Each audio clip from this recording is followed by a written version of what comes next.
تو you will get جھوٹا people, you will see جھوٹا people, and you will meet جھوٹا people at the end of the day. So yeah very nicely explain I would سے.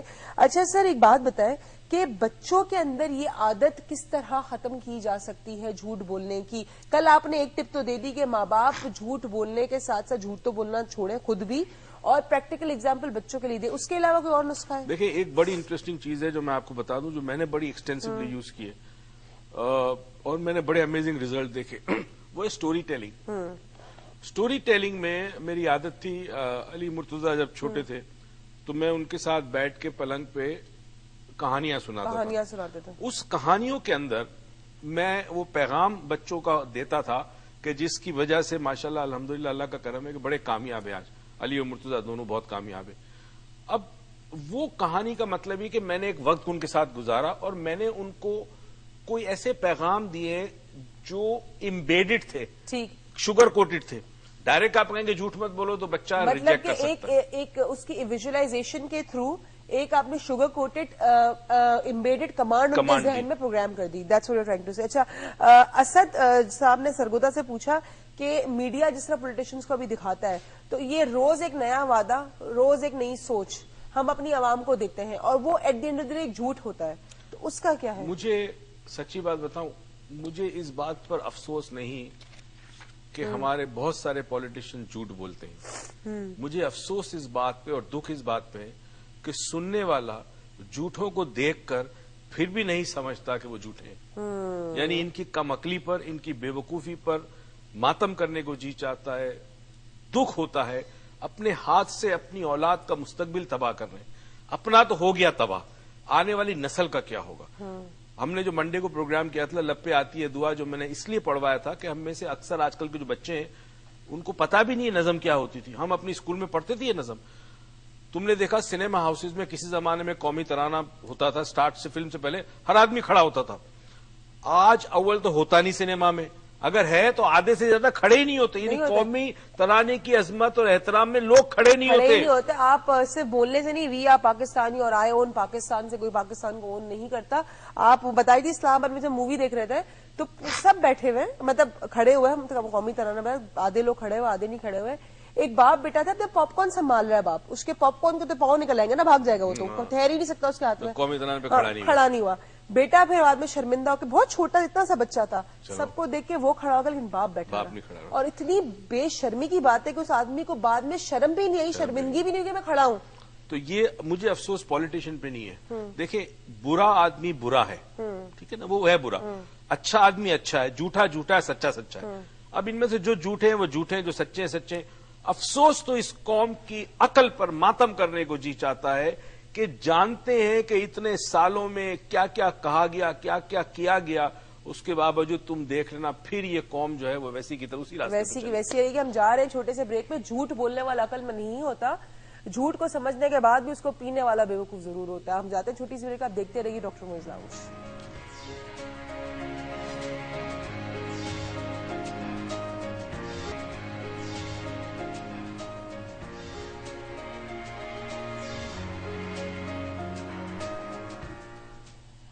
کہتے ہیں کہ بہت کامن لائز میں ایک لائی یہ بھی ہے, it's not the money it's the principle. میں بس اس ایک چیز کی دعا کر سکتی ہوں کہ یہ جو لائے ہے یہ سچ میں ہو جائے, کیونکہ sometimes we should even follow the principles. اچھا, ایک سوال یہ ضرور ہے کہ بٹرنگ جو کرتے ہیں لوگ ٹیچرز کو یا اپنے حکمران کو, یا فار ایگزامپل اب ہمارے تو ٹرینڈ پولیٹیشنز کا ایک عجیب سا ہی ہے نا کہ آپ کے آس پاس جی صاحب جی آپ یہ کر لو, صاحب جی آپ تو سبھی صحیح کرتے ہو.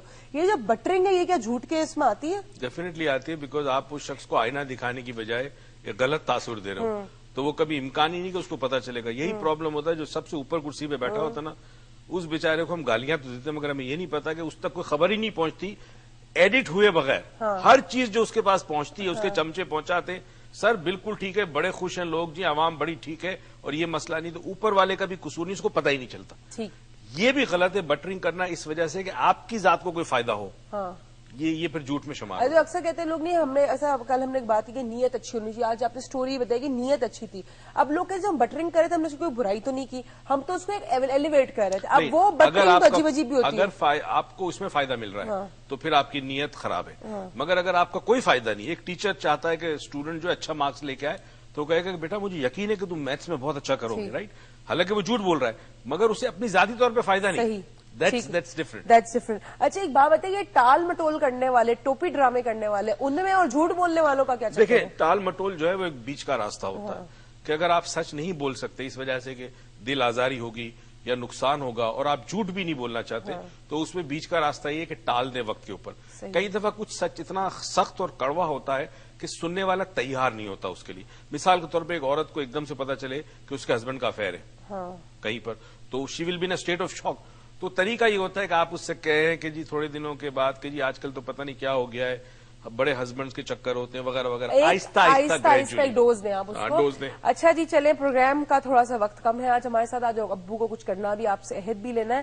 ایک چھوٹی سی بات جانے سے پہلے, جب تک میں کہہ رہی ہوں تب تک ایک چھوٹی سی بات کہوں گی کہ آپ کو ہر وقت انگلیاں اٹھانے میں مزہ آتا ہے کہ جی یہ جھوٹا, وہ جھوٹی, یہ ایسا, وہ ٹروپی ڈرامے کر رہا ہے, وہ ادھار لے کے بھاگ رہا ہے. آپ خود کیا کر رہے ہیں, اور اگر کوئی آپ کے ساتھ کر رہا ہے تو آپ روک نہیں سکتے. آپ نہ کہیں میں بحث میں ایک لڑکی ہوں, آپ کہیں جی بڑی بولڈ ہے, آتی ٹی وی پہ بات کر سکتی ہے, اب والد ہے اس کا. میں آپ سے کہہ سکتی ہوں کہ پلین کے اندر, اکانومی پلس کلاس کے اندر, میں پوری بیچ پلین میں کھڑے ہو کر لوگوں کا موبائل بند کروا سکتی ہوں. تو آپ اپنے گھر میں بیٹھے مرد ہیں, عورتیں ہیں, آپ بھی بہت کچھ کر سکتے ہیں اور آپ کو کوئی نہیں روکے گا. اگر آپ سچ پہ کھڑے ہیں اور صحیح بات کر رہے ہیں تو آپ کو کوئی نہیں روکے گا. تو سچ بولنے سے ڈرے نا, کیوں ڈرتے ہیں؟ جتنا آپ ڈریں گے اتنا لوگ آپ کو ڈرائیں گے. اینڈ آپ سے ہوگی منڈے کو ملاقات ایک نئے ٹاپک کے ساتھ. اب آپ کی باری, عہد وہد جو لینا ہے آپ لے لیں. دوستوں بزرگوں, مرد, خواتین اور بچے, اگر آپ ہیں میرے ساتھ تو میں آپ سے چاہتا ہوں کہ آج آپ ایک عہد دیں. عہد اپنے آپ کو دیں کیونکہ آپ کے اندر رب رہتا ہے, تو وہ عہد آپ اللہ کو دیں گے.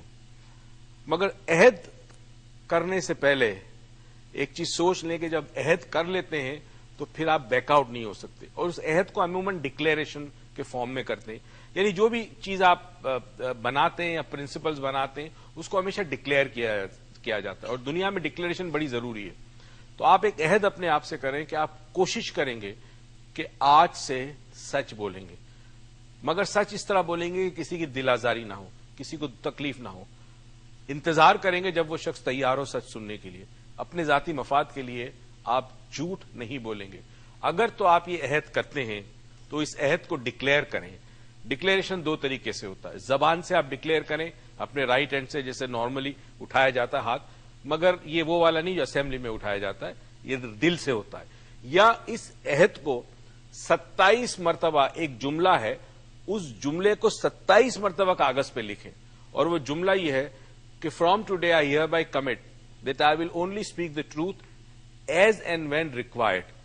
اردو میں کر لیں کہ میں آج سے عہد کرتا ہوں یا کرتی ہوں کہ میں آج سے سچ بولوں گی یا بولوں گا جب کبھی ضرورت ہوگی, اس طرح سے کہ کسی کی دل آزاری نہ ہو. اس کو 27 مرتبہ اس جملے کو لکھیں, کاغذ کو بند کر کے آپ تکیے کے نیچے آج رات کو رکھ لیں. ایوری نائٹ 7 رات تک اس کاغذ کو تکیے کے نیچے رکھیں. 8ویں دن چاہیں تو اس کاغذ کو آپ کسی دراز میں رکھ دیجیے گا, اور اس کے بعد دیکھیے گا آپ کی زندگی کیسے بدلتی ہے. اب ایک چھوٹی سی بات بتاتا چلوں کہ ہمیں کرنا کیا ہوگا. ایک خاتون تھی, گھر بڑا گندا رکھتی تھی. بڑے لوگوں نے کوشش کی ہسبینڈ نے وہ چینج ہی نہ ہو, بڑی گھر برا, گندا, بدبو وغیرہ وغیرہ. ایک دن ایک بزرگ اس کے گھر پہ آئے اور انہوں نے اس کو بہت ہی خوبصورت ایک پھول دیا اور کہا کہ اس پھول کو اپنے گھر میں رکھنا اور تمہارے تقدیر یا قسمت بدل جائے گی. اس خاتون کو مسئلے بڑے تھے. اس نے جا کے وہ بہت ہی خوبصورت پھول ایک بڑے سے گندے واس میں رکھ دیا. کچھ دیر بعد اس کی نظر پڑی تو اس نے دیکھا کہ واس اتنا گندا ہے, گلدان اتنا گندا ہے اور پھول اتنا خوبصورت ہے, چلو میں گلدان کو صاف کر لوں. اس نے جی گلدان کو صاف واف کیا, ٹھیک ٹھاک کیا, پھول اس میں رکھ دیا. ادھر ادھر کام کرتے ہوئے اس کی نظر ٹیبل پہ پڑی. جس ٹیبل کے اوپر وہ گلدان تھا, ٹیبل بھی بڑا گندا تھا, بڑی مٹی کی تہ جمی تھی. اس نے کہا بڑی بری بات ہے کہ اتنا خوبصورت پھول اتنے خوبصورت گلدان میں, اور وہ دونوں خوبصورت چیزیں گندے ٹیبل پہ. اس نے جی ٹیبل صاف کیا. جب ٹیبل صاف کر دیا تو ایک آدھ دن کے بعد اس نے دیکھا کہ ٹیبل صاف ہے, گلدان صاف ہے, پھول خوبصورت ہے, پیچھے کے پردے گندے. پھر اسے قالین پہ نظر پڑی, صوفوں پہ نظر پڑی. قصہ مختصر کہ اس نے کام یہ کیا کہ اس نے اپنے گھر کو صاف کرنا یا کلین کرنا شروع کیا, اور 1-2 دن کے اندر وہ گھر جو بہت ہی گندا تھا, بدبو آتی تھی, وہ سپارکلنگ کرنے لگا, اتنا صاف ستھرا ہو گیا.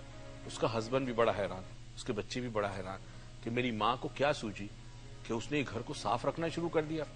ناظرین, اس سٹوری کے پیچھے ایک میسج ہے, اور میسج یہ ہے کہ وہ ایک خوبصورت پھول اگر آپ کے گھر میں آج آ جائے تو آپ کے گھر سے گندگی چلی جائے گی، اور وہ خوبصورت پھول ہے سچ۔ اگر آپ اپنی زندگی میں سچ کو آج لے آئیں تو کچھ ٹائم ضرور لگے گا، مگر آہستہ آہستہ جھوٹ آپ کی زندگی، آپ کے گھر اور آپ کے معاشرے سے کم ہوتے ہوتے غائب ہو جائے گا۔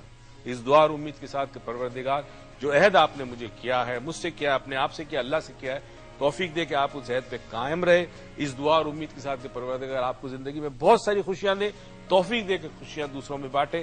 پاکستان پائندہ باد۔